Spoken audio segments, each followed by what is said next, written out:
আমার প্রিয় ভাই আপুদের কাছে একটাই রিকোয়েস্ট, আমার ভিডিওটিতে একটা লাইক দিয়ে কন্টিনিউ করবেন। দেখেন রুটিগুলি কিন্তু আমার সবগুলি ভাজানো হয়ে গেছে, কত সুন্দর সফট হয়েছে দেখলেই কিন্তু বুঝতে পারবেন। আর সবগুলি কিন্তু রুটি ফুলে ফুলে ফুলকো ফুলকো হয়েছিল। হাই গাইস, আসসালামু আলাইকুম ওয়া রাহমাতুল্লাহি ওয়া বারাকাতুহু। Welcome back to my channel Mariam's blog. আপনারা সবাই কেমন আছেন? আশা করছি যাই যেখানেই আছেন অনেক ভালো আছেন। আমরা আল্লাহর রহমতে অনেক ভালো আছি। আজকে হচ্ছে আম দিয়ে আমি রুটি তৈরি করব। দেখেন আমের আমি পিউরি বাইর করে নিয়েছি, ব্লেন্ডার করে নিয়েছি ময়দা। আমি আজকে ময়দা দিয়ে আমের পিউরি দিয়ে আমি রুটি তৈরি করব। চলুন দেখা যাক কিভাবে আমি এই রুটিটি তৈরি করে নেই। এই তো একটা প্যান বসিয়ে দিয়েছি, দিলাম হয়তো একটু পরিমাপ মতো লবণ। আসল কিছুই দেব না এর মাঝে। আমার প্রিয় আপুরা তো আম দিয়ে অনেক কিছু পিঠা তৈরি করে, অনেক ধরনের আইটেম তৈরি করে। আমি আজকে রুটি তৈরি করে নিব। রুটিটা কিন্তু খেতে অনেকটাই মজা হবে, মিষ্টি মিষ্টি। আমি অল্প পরিমাণ তৈরি করেছি, তোমরা যদি বেশি তৈরি করো তাহলে কিন্তু পরিমাপটা বেশি দিতে হবে। পানিটা আমি ভালো করে ফুটিয়ে নিব। দেখেন এই তো পানিটা ফুটিয়ে গেছে। এখন আমি এর মাঝে দিয়ে দিব ময়দা। তোমরা চাইলে কিন্তু এটি চালের গুঁড়ি দিয়েও তৈরি করে নিতে পারো, আবার আটা দিয়েও কিন্তু তৈরি করে নিতে পারো। এটি এখন ভালো করে আমি একটা ডো তৈরি করে নিব, সুন্দর সফট একটা ডো তৈরি করে নিব। এই তো দেখেন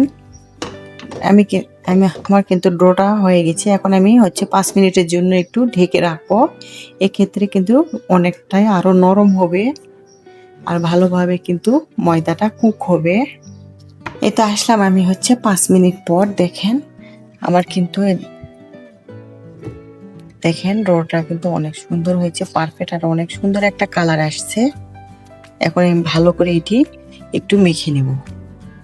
দেখেন আমার কিন্তু ডোটা কিন্তু মাখানো মেখে নেওয়া হয়ে গেছে, অনেক সুন্দর হয়েছে, অনেক সফট হয়েছে। এখন আমি পিস পিস করে লিচি কেটে নিব। আমি যে কয়েক পিস তৈরি করব সে কয়েক পিস লিচি কেটে নিচ্ছি। আমি 5 পিস হয়েছে দেখেন। কারণ আমি কিন্তু যে কোনো নাস্তা যেটুকু পরিমাণ খেতে পারবো সেটুকুই তৈরি করি, অতিরিক্ত কিন্তু তৈরি করি না, কারণ অতিরিক্ত তৈরি করলে কিন্তু নষ্ট হয়ে যায়। এখন আমি সুন্দর করে পাতলা করে রুটি বেলে নিব। কিন্তু অফ ক্যামেরায় রুটি বেলে নিয়েছি, অনেক সুন্দর হয়েছে পাতলা করে। আমি দেখেন এভাবে পুল করে কিন্তু রুটিটা বেলে নিলাম। এভাবে আমি আরেকটি রুটিও বেলে নিব।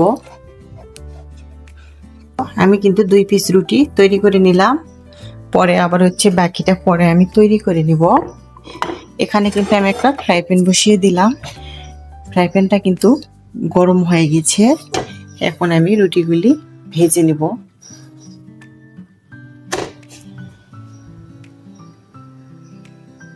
দেখেন রুটিটা মাশাআল্লাহ অনেক সুন্দর ফুলকো ফুলকো হচ্ছে। দেখেন কত সুন্দর হয়েছে, ফুলে কিন্তু একবারে টইটম্বর হয়ে গেছে। আমার রুটিটা কিন্তু ভাজা হয়ে গেছে।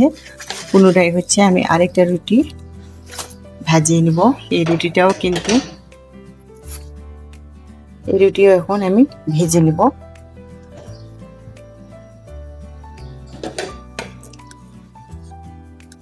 যারা এখনো আম দিয়ে রুটি তৈরি করেন নাই, একবার হলেও ট্রাই করে দেখবেন। এটি কিন্তু দেখতে যেমনটাই লোভনীয়, খেতে কিন্তু মাশাআল্লাহ অনেকটাই দুর্দান্ত হয়। এত দূরে এসেও যারা আমার ভিডিওটিতে একটা লাইক দিতে ভুলে গেছেন বা এখনো লাইক দেন নাই, প্লিজ প্রিয় ভাই আপুরে একটা লাইক দিয়ে দিবেন। আর আমার রেসিপি কোনো এক অংশ ভালো লেগে থাকলে বন্ধুদের সঙ্গে শেয়ার করবেন। আমার এরকম সহজ সহজ রেসিপি পেতে আমার চ্যানেলটি সাবস্ক্রাইব করে সবাই আমার পাশেই থাকবেন। যারা এই কাজগুলি করেছেন সবাইকে অন্তরস্থল থেকে অনেক দোয়া ও ভালোবাসা রইল।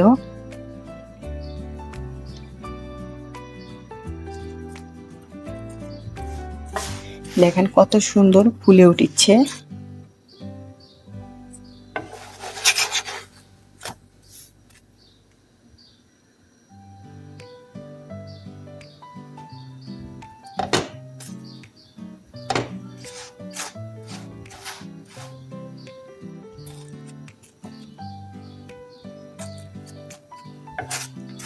আম দিয়ে যে এত সুন্দর রুটি তৈরি করা যায়, না না কিন্তু তৈরি করলে বুঝতেই পারবেন না।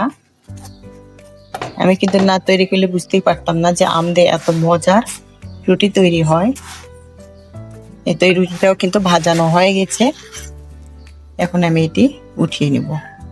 এভাবে আমি সবগুলি রুটি তৈরি করে নিব। দেখেন কত সুন্দর সফট হয়েছে, মাশাআল্লাহ।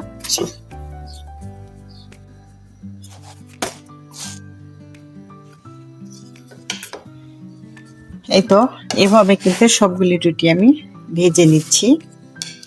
আজকের ভিডিওটি আমার এই পর্যন্ত। আপনারা সবাই ভালো থাকবেন, সুস্থ থাকবেন, এই দোয়া করি। আমাদের জন্য দোয়া করবেন। আসসালামু আলাইকুম ওয়া রাহমাতুল্লাহি ওয়া বারাকাতুহু। আবার আসবো নতুন একটা রেসিপি নিয়ে। এই পর্যন্ত সবাই ভালো থাকবেন। আল্লাহ হাফেজ।